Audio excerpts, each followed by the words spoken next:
Sometimes these things really don't matter in the grand scheme of things. What really life is about is doing what you love with the people that you care and love about. And honestly, as long as I have those things, that's okay by me.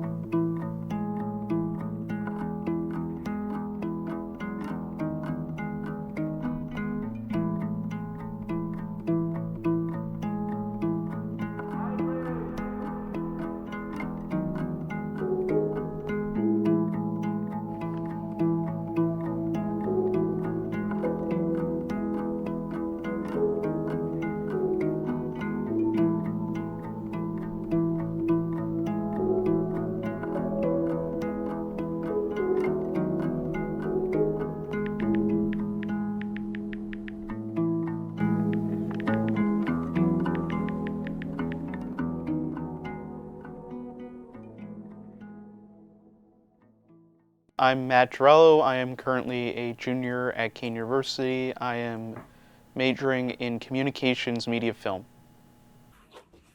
The main club that I'm a part of is KeanTV, where we film shows, we have projects done, and I've done a few things for KeanTV. I worked teleprompter on the midday show. I wrote and starred in a lot of skits for Expired TV, where I introduced my character from high school, Captain Butterball. It was fun bringing him along. I did some camera work for season 2 of Are We Rolling? And as of now, I am a host of my own show that I developed called Movies with Matt. Hello, everyone, and welcome to another episode of Movies with Matt. Welcome to Movies with Matt. Hello, everybody, and welcome to Movies with Matt. Welcome to another installment of Movies with Matt, the show where we talk about movies and what else? Movies! I'm glad I've come far from this beginning, but I'll always be grateful for this. Like no matter what I do now, honestly, nothing can compare to what was behind this green screen. This is where it all began, and sometimes you just gotta be grateful of where you started out, because without knowing where you start out, then what's the point of the future? I just remember as a kid being always sent to these special people. They would just I wouldn't say study because I'm not a lab animal, but they would just let me do things, and I guess they would talk to my parents while I just got distracted by toys because I was a little kid. I didn't know any better. And always in elementary school, I was always part of the IEP group, where basically it's us with disabilities that need a little extra time. But yeah, I've always been with special needs, and I think it was not till around that time that I realized, hey, I have autism, which kind of made sense in retrospect. I was given the term Asperger's, but currently we autistic people are trying not to use that term anymore because it's named after a guy who's literally a Nazi, and why would you want autism to be, your disability to be associated with literal scum of the earth? I'd say any hindrance it's had is more just sort of socially, because I'd always be sort of I would never really hang out with kids outside of school. I would usually keep to myself and my own special interests. Not to say I wouldn't hang out with anyone. This wasn't really a room I used other than Movies with Matt. Really my main hub was actually right here. This was right here. This was the real Snapper headquarters. I'm Lisa, Matt's mom. Matt, as a young child, from the very beginning. From the very beginning. Yeah.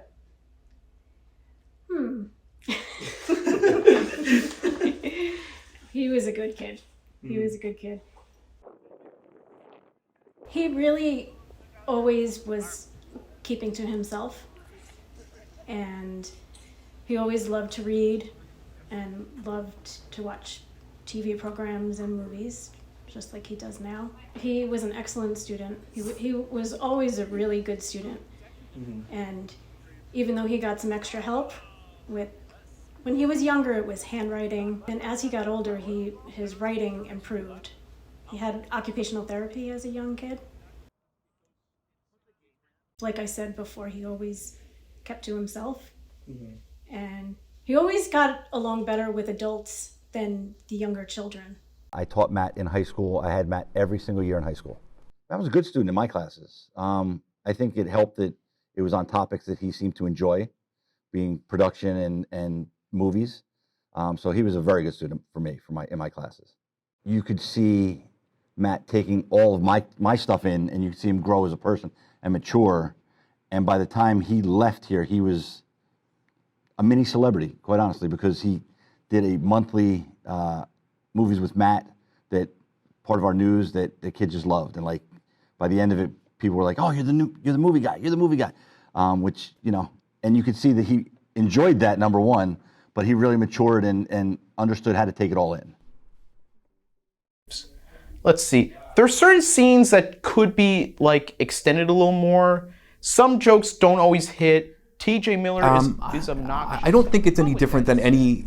Speaking of Mathew compared to speaking with another student about another student, you know, does he think differently?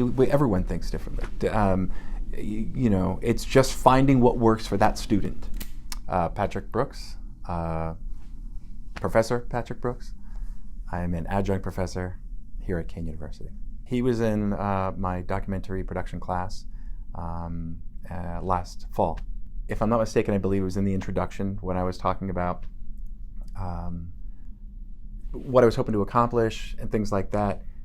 He would snap his hand up and he would ask a question, or I know this, and he'd be very excited. And also, I think in that class, if I'm not mistaken, I used an example of a show my wife and I were watching that was Love on the Spectrum. And after the class, I remember him coming up to me saying, he goes, "I'm on the spectrum." And because I personally have a son on the spectrum. So, but that was my earliest recollection that I believe, that I remember. Matt always walked in a pretty happy kid because I think he enjoyed my class and liked what we were doing.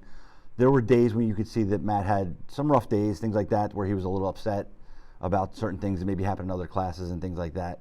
But you know, with the sense of humor that Matt has, and a really good understanding of like what's going on in life, he was able to kind of deep breath and kind of, you know, let it all out, if you will. He used to dance a lot.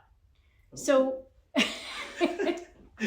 so when he was in preschool, they had a little party at the end of the year, and he would be dancing in the background and putting on little shows. And I had no idea that he was capable of doing that, being that he was so shy and kept to himself. So that was pretty funny. I don't know if I have video of it. I definitely have audio of Matt rapping. Oh yeah. Oh yeah, and it's as good as you'd expect it to be right now. The faces were definitely tell it all. This was so stupid. I love it. Okay, so there's that. You have to take that with you. That's perfect. Here. I've been thinking a lot lately about driver safety, all the ways and hows. Oh, there's Rob. Think that it's cool to break the rules? Then shut up and listen now. Using a phone when it's danger. I have my friends from back home, Boris and Ram. We've been like pals since like high school. We made a lot of videos together, and we're still good friends to this day. We still talk to each other. We're actually planning soon to do a Sonic movie marathon. When Matt was younger, I always had him doing activities, even though he wasn't really too excited about it. But we bowling and swimming, and he had a group of friends that we would try to get the boys all together and do the activities. And that really helped him grow, I believe. Other people in my socials group, like I also have to think like the people of KeanTV, like Maria, Diego, Taha, Robin, Kevin, Norm. I'm probably missing a few names, but they've all been very supportive. Like And they've been like great. They're not. I think this is the other thing is like they're not fake. I think I've dealt with this in high school. Is like I've dealt with a lot of fake people that like you think you're gonna be your friends, and then they'll just quickly like abandon you. But not these guys. Like all of them have been incredibly great people to hang out with, and they've been helping me like see more of my creativity than I ever thought I could. I realized that someone I knew, who I thought was a friend, like really said something hurtful to me, and like it was more like he was just randomly like, "Can I just say something mean to you?" And I was like, because I was used to like sort of that kind of behavior from him. I'm like, all right, go ahead. But I didn't expect what was about to be said, and what he said. And this is probably going to be one of the most things that's going to stay with me for the rest of my life. Like, is that you've given me people on the spectrum a bad name. I cannot state how awful hearing that was, because that's also going into a misconception that everyone on the spectrum is the same, as I mentioned before. And by even saying that, like, you just not only insulted me, but just insulted other people on the spectrum that do not act like me. And that's not cool. Also, it's just hurtful because I thought this was a friend. And he always had this like blunt side of him. But it's just that point where it's like, the fact you even thought that was okay to say out loud, and maybe it was my fault because I let him say it, but I'm like, no, I'm not going to play victim in here. But the fact he even said that was extremely eye-opening. I didn't really fully realize it until last week, because this was a few weeks ago. It was extremely hurtful, and it sort of made me go back to that way of thinking that that I was almost like a burden. Like I wasn't a friend. I was just a burden. My son actually is on the spectrum as well. I shouldn't say has autism, because you don't have autism. You're on the spectrum. You're a person with autism. But so dealing with folks on the spectrum, it does take a little bit of understanding, but I don't think it really changes the way you deal with them per se. Once you understand what is going on as far as socially, emotionally, and things like that, it doesn't become that difficult. In many ways, if we're talking about teaching or working with, they're just like anybody else. Everybody has things that either bother them, sensitivities or things like that. It's working with the student or the person within their confines or within their realm or within their sensitivities. And when you learn what that is, it makes it easier to communicate, work with. And so I would say that as a professor, open yourself up to all your students, but be willing to adapt. Not every one of them learns the same way. And children on the spectrum are just the same. It's finding what works for them. And once you can find what works for them, it's amazing to see them light up and watch them go, because they get really excited, and and especially when they're excited about something, they don't stop. They love to talk about it, or they love when they're excited about something. They're just very enthusiastic. It's a lot of fun. It's a lot of fun to be able to know, work with, and grow up with, someone on the spectrum. I highly recommend it. It's a wonderful experience. For me, like people say, oh, he's overcome this and he's overcome that. I never viewed Matt as a kid on the spectrum. So for me, the thing that I admire most about Matt is he has the passion and the drive to do it. That's the biggest thing for me is if he wants to get something done, he's going to get it done. So, that's the biggest thing for me. Has he overcome a lot as a kid on the spectrum? Sure, absolutely. But again, I have a kid on the spectrum, and he's doing great in college too. So that doesn't, I don't have lower expectations because he's on the spectrum. I know that over the course of the class itself, not just him, but other students, I don't think that they realize the challenges that come along with making documentaries. There's a lot of planning that goes into it, and he was great about it. He knew exactly what he wanted to do.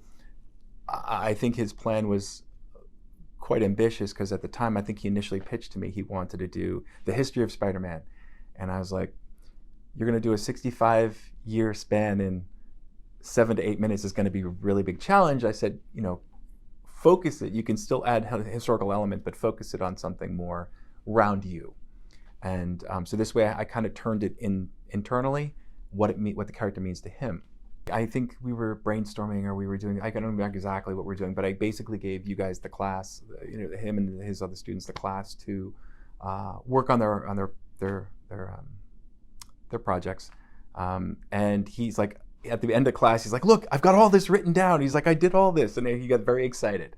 He was that he had accomplished something. He goes, I'm back on track. He was like, I'm really, which was really funny to see. So once he kind of got back into it right after that, he was blazing. He was good to go.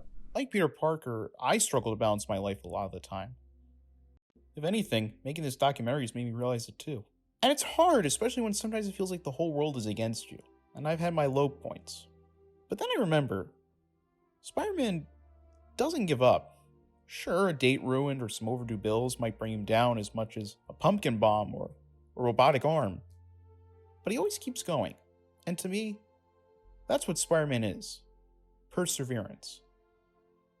We all have great power, so why not accept the responsibility as well? And by doing this documentary, I've learned so much that Spider-Man means to me is that he is a reason to continue to live and grow.